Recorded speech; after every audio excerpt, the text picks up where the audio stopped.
Hey, what's up, everyone? Make sure this thing is recording. Yes, it is. All right. I want to drop a quick video about this thing I'm seeing everywhere where it's like hiring.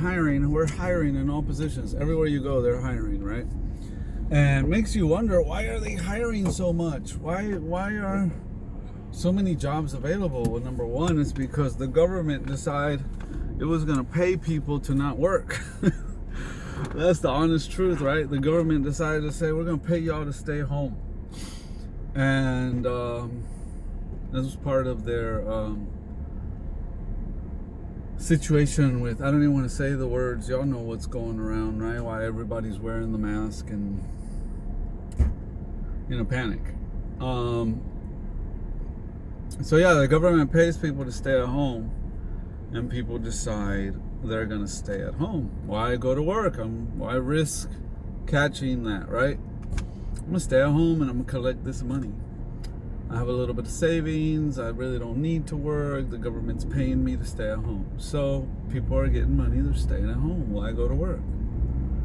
And that's a big part of it. But here's another part that's not being talked about. And the other part that's not being talked about is people are quitting jobs because of poor leadership. People will not, I don't care how much money the government gives them to stay at home, people will not quit when they feel they're under good leadership. Leadership is so huge on whether people are because leadership creates culture, y'all. Like, the leadership is what keeps the culture in check, so to say, of that workplace environment. So is it a positive culture or a negative culture? Is it a place where you feel camaraderie with your colleagues, where you feel like you're all, playing your different positions with one important goal and cause that you're all in pursuit of every day, that your purpose for getting up to work is more important than the paycheck, and granted, you might be just working in a restaurant where you don't feel like that's your huge purpose and your calling in life, but you still feel that the people you work with in that restaurant are people that wouldn't quit on you, so why quit on them, right? When you're surrounded by people that make you feel every day like they wouldn't quit on you, the last thing you want to do is quit on them. But when you're surrounded in a place where everybody's out to get everybody and nobody really feels safe around anybody, and it's a bunch of hee and ha and fake little relationships here and there, what happens is, people get savage and people get tired of all the savagery going around, like people being so savage with each other. They get tired of that. Government waves a little piece of cheese in their face, says, here's a little stimulus check. And they say, screw that job and screw them people, and they quit. And everywhere's the same. Why go and apply here? It's the same thing there. It's the same thing everywhere I go. It's the same thing, right? That's what happens. So, if you own a small business or you own a big business, it doesn't really matter. The same rule applies across the board. How do you make people feel about working there?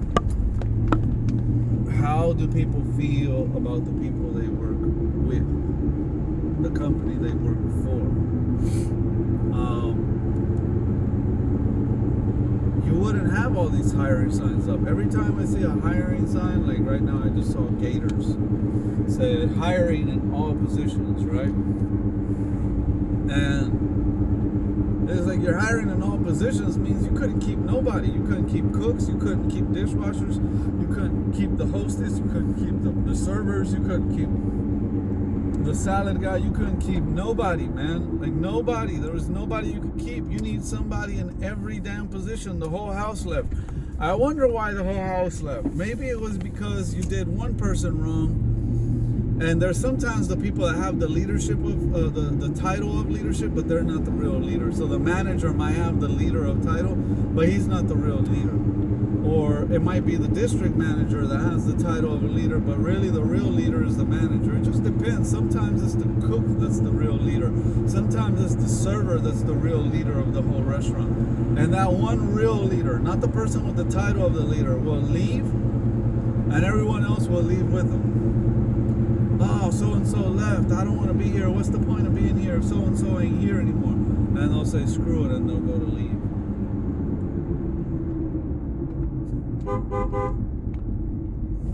And I got my yard guy finishing up the yard.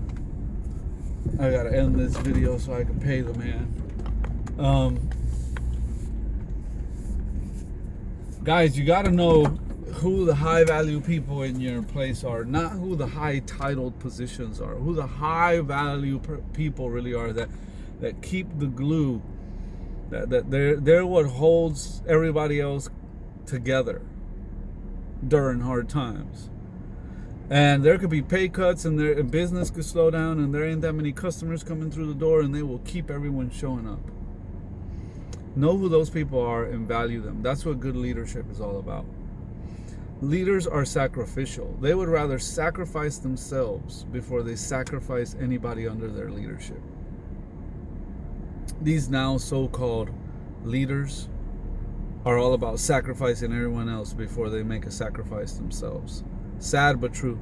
And that's why you're going to see now hiring signs everywhere, because we lack leadership in these country and these small businesses and even big businesses. I hope somebody took something of value from this. I'm going to keep the video short. Got to go take care of my yard guy. God bless y'all.